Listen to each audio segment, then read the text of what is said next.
अच्छा, ये है अब हमारे पास ALL, acute lymphoblastic leukaemia. Lymphoblastic, तो इसमें हमें लिम्फोब्लास्ट्स मिलेंगे। चलें, it is the most common cancer of childhood. ठीक है, पीक एज इसकी 3 ईयर्स होती है। ये होता है हमारे पास, अच्छा हमारे पास ALL की ना 2 टाइप्स होती हैं। एक BALL मतलब बी लिम्फोसाइट का, और एक TALL मतलब टी लिम्फोसाइट का।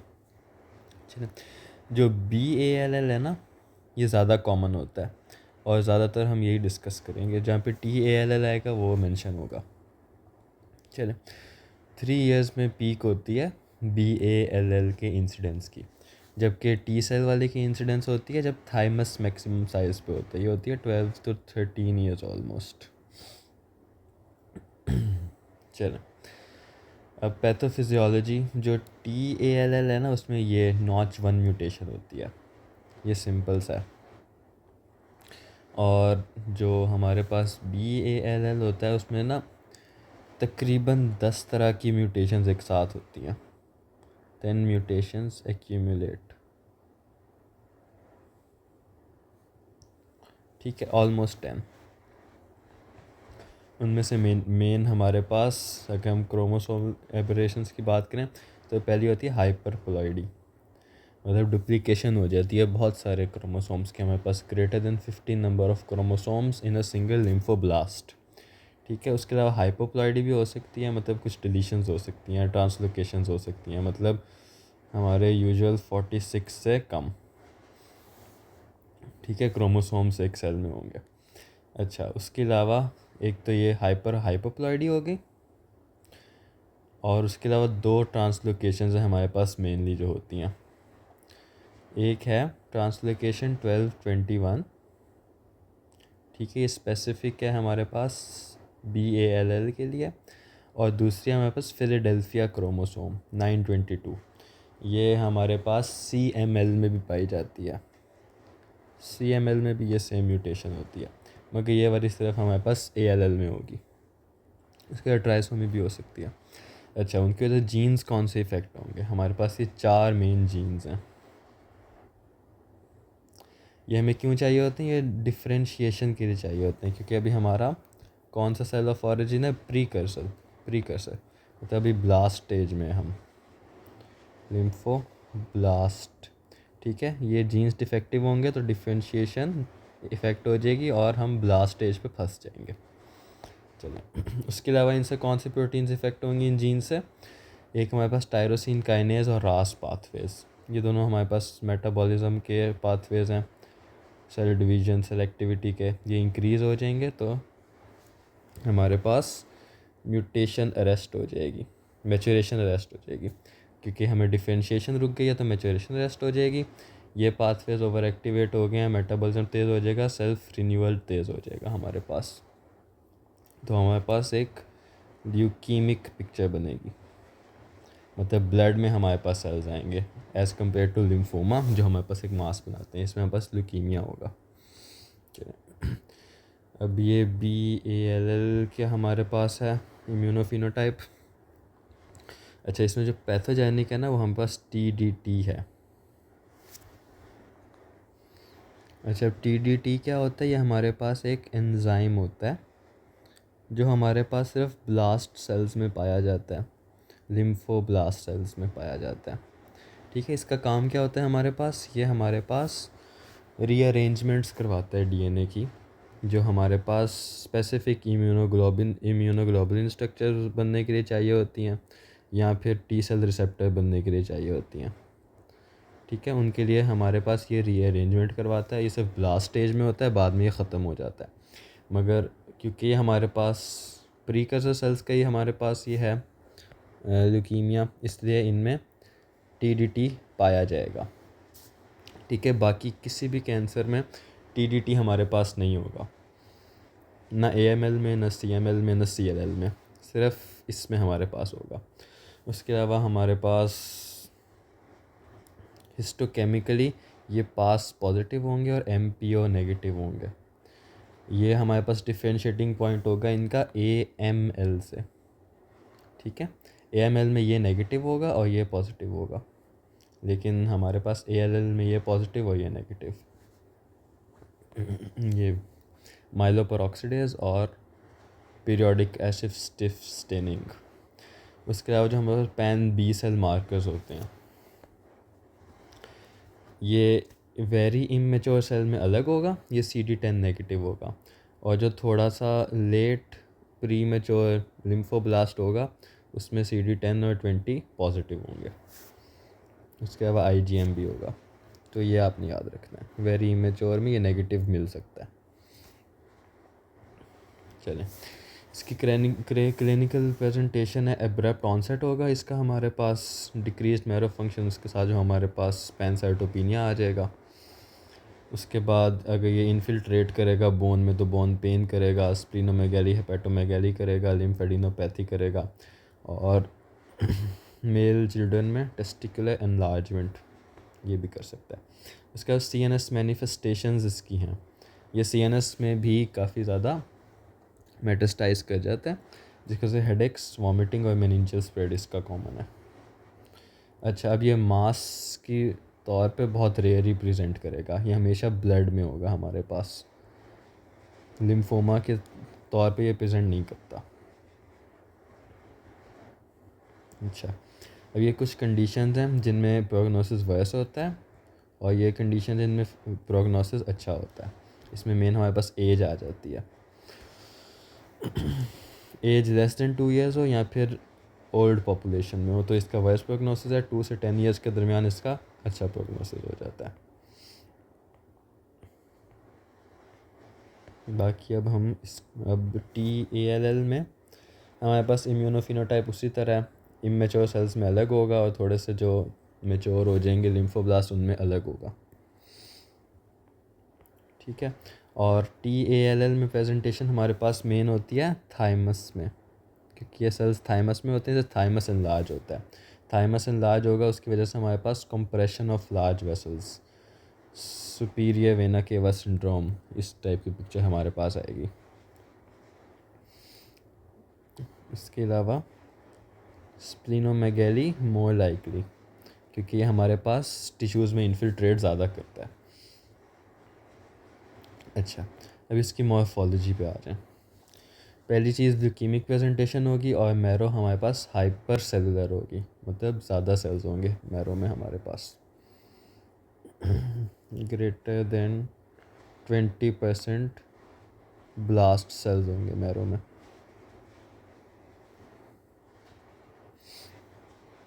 चलो, अब जो ये पिक्चर है ये रॉबिन की है, मगर इसमें फ़ीचर्स इतने अच्छे दिख नहीं रहे, इसे हम फीचर्स इस फ़ोटो से एक्सप्लेन करेंगे।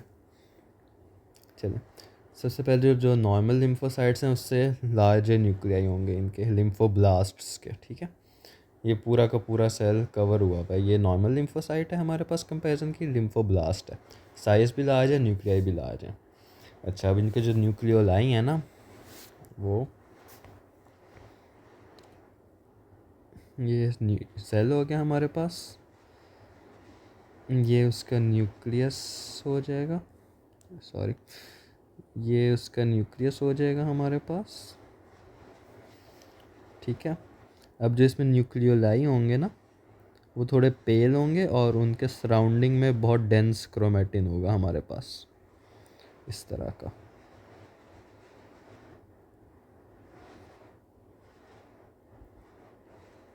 बाकी सारा क्रोमेटिन लूजली थोड़ा सा अरेंज्ड होगा, न्यूक्लियोलाई के इर्द गिर्द डेंस क्रोमेटिन होगा हमारे पास। जो न्यूक्लियर मेम्ब्रेन है वो सब डिवाइडेड होगी, ये सब डिवाइडेड न्यूक्लियर मेम्ब्रेन आप यहाँ पे भी देख सकते हैं, इंडेंटेशंस हैं हर जगह, ये देख लें, यहाँ पे इंडेंटेशंस हैं, सब डिवाइडेड न्यूक्लियर मेम्ब्रेन्स होंगी हमारे पास। उसके अलावा जो न्यूक्लियोलाई के इर्द गिर्द हमारे पास क्रोमेटिन है वो बहुत कंडेंस होगा, और बाकी स्टाइपर्ड, मतलब इस तरह की अपीयरेंस होगी क्रोमेटिन की जनरली। यहाँ पे भी ऐसे ही बनाने की कोशिश की है मैंने।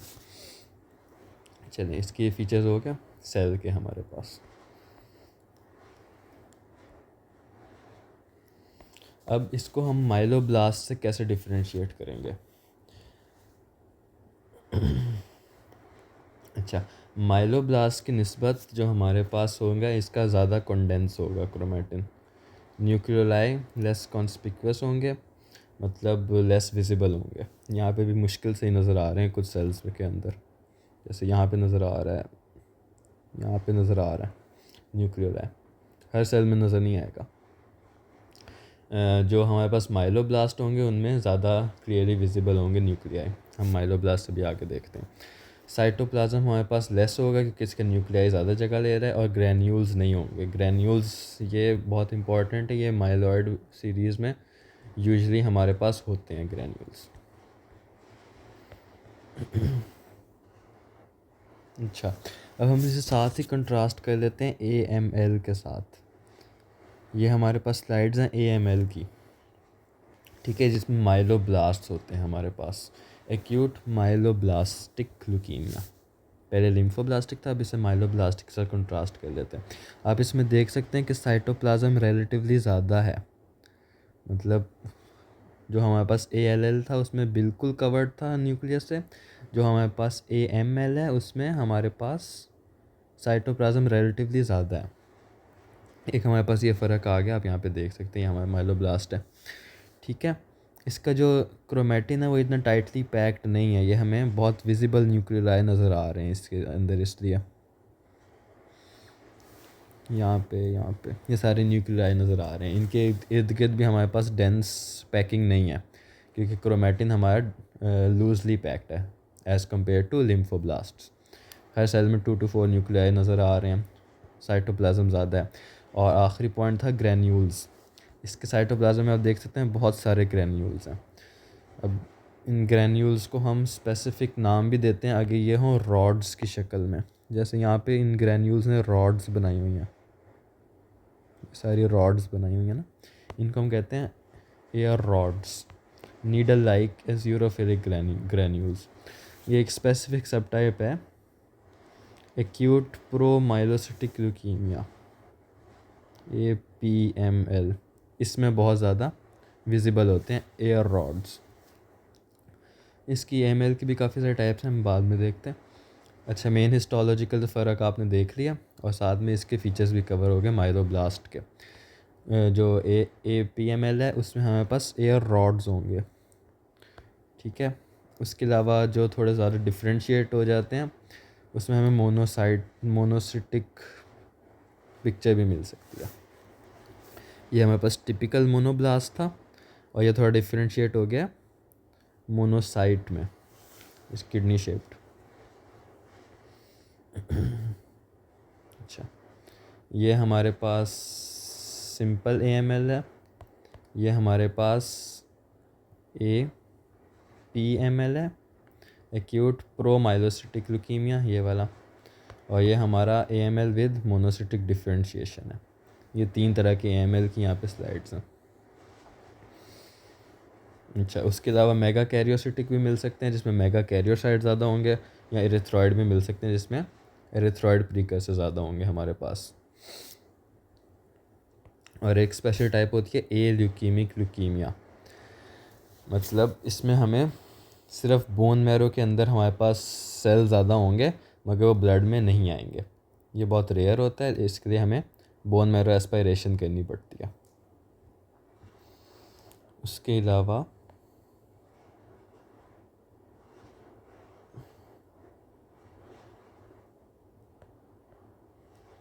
हाँ, वो था यंग एज का कैंसर, चिल्ड्रन का। इसकी मीडियन एज होगी 60 में ज़्यादातर ये प्रेजेंट करता है ओल्डर एडल्ट्स में। अब इसकी पैथोफिजियोलॉजी देख लें। अच्छा, इसकी पहली कॉज हो सकती है हमारे पास, इसकी ना हमारे पास 4 कॉजेज़ होती हैं AML की, 4 डिफरेंट कॉजेज़ होती हैं। अच्छा, पहली कॉज होती है ट्रांसक्रिप्शन फैक्टर्स में कोई म्यूटेशन आ गई है। यहाँ से ट्रांसलोकेशन 821 होगी, यहाँ पे इन्वर्जन 16 होगी। इन्वर्जन में हमारे पास क्रोमोसोम का एक आर्म टूट के उल्टा होके उसी पे दोबारा लग जाता है। चले, जिसकी वजह से हमारे पास एक काइमेरिक प्रोटीन बनेगी, उस काइमेरिक प्रोटीन की वजह से नॉर्मल फंक्शन इम्पेयर हो जाएगा, सेल मैच्योर नहीं हो सकेंगे, और वही जैसा ALL में हमारे पास हुआ था, क्योंकि सेम जीन इफ़ेक्ट हो रहा है यहाँ पे RUNX1। उसकी डिफ्रेंशिएशन अरेस्ट हो जाएगी और रिन्यूअल कैपेसिटी बढ़ जाएगी। ठीक है, इसकी एक और एग्जांपल हमारे पास आ जाती है, ये एक्यूट प्रोमाइलोसिटिक ल्यूकीमिया। इसमें स्पेसिफिकली हमारे पास ये वाली ट्रांसलोकेशन होती है 15-17। इसमें हमारे पास PML रारा प्रोटीन बन जाती है। ठीक है, अब वो वाली जो प्रोटीन है हमारे पास, वो इस रिसेप्टर को एक्टिवेट करती है, जो कि रास पाथवे को एक्टिवेट करता है, जो कि आगे हमारे पास अगेन रिन्यूअल को बढ़ा देता है, सेल डिवीज़न बढ़ जाती है हमारे पास। चलें, एक कॉज होगी ट्रांसक्रिप्शन फैक्टर्स की, दूसरी कॉज हमारे पास आ जाती है कॉन्स्टिट्यूटिव एक्टिवेशन ऑफ पाथवेज। इसमें हमारे पास रास पाथवे आ जाएगा। ये हमारे पास ट्रांसक्रिप्शन फैक्टर्स की वजह से भी एक्टिवेट हो सकता है, या फिर कोई डिनोवो इसकी अपनी भी कोई म्यूटेशन हो सकती है जिससे डायरेक्ट एक्टिवेट हो जाए। उसके बाद हमारे पास ऐसी म्यूटेशन जो एपिजेनेटिक्स पे इफ़ेक्ट करती हों। एपिजेनेटिक्स हमारे पास होती हैं changes in the DNA which are not acquired, मतलब एक इंडिविजुअल की अपनी खुद की चेंजेस ड्यूरिंग हिज लाइफ, जिसमें हमारे पास सिस्टोन एसिटाइलेशन आ जाती है, DNA मिथाइलेशंस आ जाती हैं। ठीक है, इनका एक ट्रिगर फैक्टर है हमारे पास टोपोआइसोमरेज 2 इनहिबिटर्स। अब ये क्या होते हैं, ये हम यूज़ करते हैं कैंसर थेरेपी में। मतलब हम एक कैंसर की थेरेपी दे रहे हो, मगर उस थेरेपी की वजह से हमारा एक और जीन इफ़ेक्ट हो जाए जो एपिजेनेटिक्स को कंट्रोल करता था, KTM2A जीन। इसकी वजह से हमारे पास हो जाता है TAML, treatment related acute myelocytic leukaemia. और जो TAML होता है उसका प्रोग्नोसिस हमारे पास वर्स होता है, बहुत वर्स होता है। इनमें ये 3 इफ़ेक्ट हो सकते हैं, मेनली ये वाला इफ़ेक्ट होता है। अच्छा, आखिरी हमारे पास T53 म्यूटेशंस हैं, मतलब ट्यूमर सप्रेसर जीन 53 जो हमारे पास होता है, उसमें कोई म्यूटेशन आ जाए, ये भी थेरेपी की वजह से भी आ सकती है, या फिर माइलोडिस्प्लास्टिक सिंड्रोम की वजह से भी आ सकती है। इसमें हमारे पास ये हो सकते हैं डिलीशंस और मोनोसोमीज़। अच्छा, इन 4 अलग अलग रीज़न्स की वजह से हमारे पास AML डेवलप हो सकता है। ये इसकी पैथोफिजियोलॉजी थी, ये थोड़ी लंबी है क्योंकि इसमें 4 अलग फैक्टर्स हैं हमारे पास, transcription factor mutations, constitutive activations, epigenetics और T53 म्यूटेशंस। ये आपने स्पेशली याद रखना है। और ये PML रारा प्रोटीन बन जाती है जो कि टायरोसिन काइनेज रिसेप्टर्स को एक्टिवेट कर देती है, और टोपोआइसोमेरेज 2 इनहिबिटर्स से ये जीन इफेक्ट होता है जिसकी वजह से TAML हो जाता है।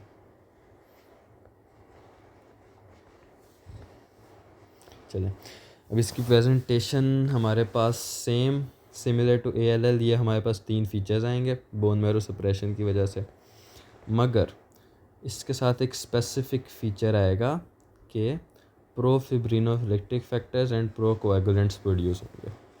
अब इसमें बहुत ज़्यादा ब्लीडिंग रिस्क हो जाता है, उसके साथ इंक्रीज रिस्क ऑफ DIC भी डेवलप हो जाता है हमारे पास। न्यूट्रोपीनिया की वजह से अपॉर्चुनिटिस्ट इन्फेक्शंस भी होंगे हमारे पास, लेकिन इसका मेन जो क्लिनिकल फीचर सेपरेट करता है ना, वो ये वाला है। और ये सबसे ज़्यादा किस टाइप में देखा जाता है, APML में, एक्यूट प्रोमाइलोसिटिक ल्यूकीमिया, उसका फीचर है ये। अच्छा, सेम एज ALL के हमारे पास एक्स्ट्रा मैरो टिश्यूज़ इन्वॉल्व बहुत कम होते हैं, और जब होंगे तो हम उन्हें इन नामों से पुकारेंगे, माइलोब्लास्टोमा, क्लोरोमा या माइलॉइड सार्कोमा। ठीक है, और अगर ये पहले डेवलप हो जाएं तो ये बाद में ख़ुद ही प्रोग्रेस कर जाते हैं AML तक। ये उनकी ट्रीटमेंट है। जो हमारे पास स्पेसिफिक सब टाइप है ना APML, उसका प्रोग्नोसिस बेहतर है बाकियों से। उसके लिए हम देते हैं ऑल ट्रांस रेटिनोइक एसिड और आर्सेनिक सॉल्ट्स। बाकी स्पेसिफिक के लिखे हुए हैं यहाँ पे। अच्छा, मॉर्फोलॉजी हमने कर ली थी। अब इसकी सब टाइप्स हैं। ये न्यू हू क्लासिफिकेशन के मुताबिक है, बुक में दी हुई है। एक पुरानी क्लासिफिकेशन थी FAB क्लासिफिकेशन, लेकिन अब ये ऑब्सोलीट हो चुकी है। अब जो मानी जाती है वो हू क्लासिफिकेशन है। इसमें 4 मेन कैटेगरीज़ हैं और उसके बाद इनकी सब कैटेगरीज़ हैं। ये था TAML वाली कैटेगरी, जिसका वेरी पुअर प्रोग्नोसिस है ड्यू टू अल्कलाइटर और रेडिएशन थेरेपी। कोई वाला जीन इफेक्ट हो रहा है, हमने ऊपर भी देखा था। ये आप ख़ुद देख लेंगे, इसमें कोई इतनी इम्पोर्टेंट चीज़ नहीं है। और ये हमारा AML कवर हो गया।